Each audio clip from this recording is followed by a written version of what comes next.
తమిళనాడు పరిసర ప్రాంతాల్లో ఆవరించి ఉన్న ఉపరితల ఆవర్తనం కారణంగా ఇవాళ బంగాళాఖాతంలో అల్పపీడనం ఏర్పడబోతోంది. అనంతరం ఈశాన్య దిశగా కదులుతూ ఎల్లుండి ఉదయం వరకు వాయుగుండంగా మారే అవకాశం కనిపిస్తోంది. దీని ప్రభావంతో ఇవాళ విజయనగరం, పార్వతీపురం, మన్యం, అల్లూరి సీతారామరాజు, అనకాపల్లి, తూర్పు గోదావరి, పశ్చిమ గోదావరి, ఏలూరు, కృష్ణా, ఎన్టీఆర్, గుంటూరు, బాపట్ల, పల్నాడు జిల్లాల్లో తేలికపాటి వర్షాలు కురుస్తాయని వాతావరణ కేంద్రం అధికారులు తెలిపారు.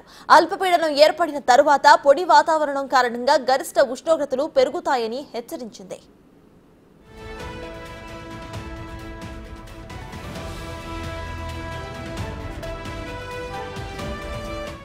తెలంగాణ వ్యాప్తంగా రాగల 5 రోజుల పాటు వాతావరణంలో ఏర్పడే మార్పులపై హెచ్చరికలు జారీ చేసింది వాతావరణ శాఖ. రాబోయే వారం రోజుల పాటు రాష్ట్రంలో మిక్స్డ్ వెదర్ ఉండబోతుందని హైదరాబాద్ వాతావరణ కేంద్రం ప్రకటించింది. కొన్ని జిల్లాల్లో ఎండలు, మరికొన్ని జిల్లాల్లో వానలు ఉంటాయని తెలిపింది. మంగళవారం నుంచి ఆదివారం వరకు 6 రోజుల పాటు రాష్ట్రంలోని పలు ప్రాంతాల్లో తేలికపాటి నుంచి మోస్తారు వర్షాలు కురిసే అవకాశం ఉందని వెల్లడించింది ఐఎండీ.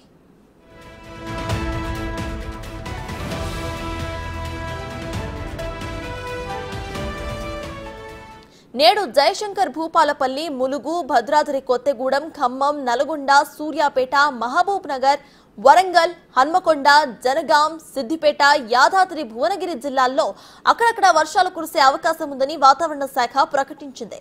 ఇక మరోవైపు రాష్ట్రంలోని పలు జిల్లాల్లో ఎల్లో అలర్ట్ ను సైతం ప్రకటించింది. దీంతో అక్కడక్కడ ఉరుములు, మెరుపులు, ఈదురుగాలులతో కూడిన వర్షాలు పడే ఛాన్స్ ఉంది.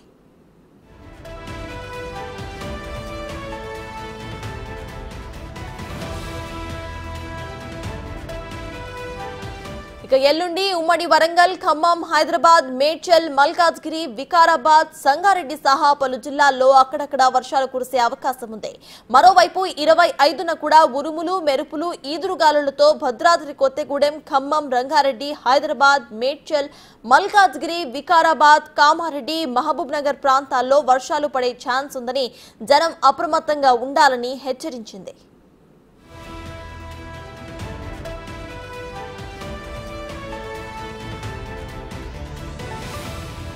తదుపరి 24 గంటల పాటు హైదరాబాద్ లో సాధారణంగా ఆకాశం మేఘావృతమై ఉంటుంది. దీంతో సాయంత్రం, రాత్రి సమయాల్లో నగరంలోని కొన్ని ప్రాంతాల్లో తేలికపాటి వర్షజల్లులు కురిసే అవకాశం ఉన్నట్లు ఈఎంటీ వెల్లడించింది.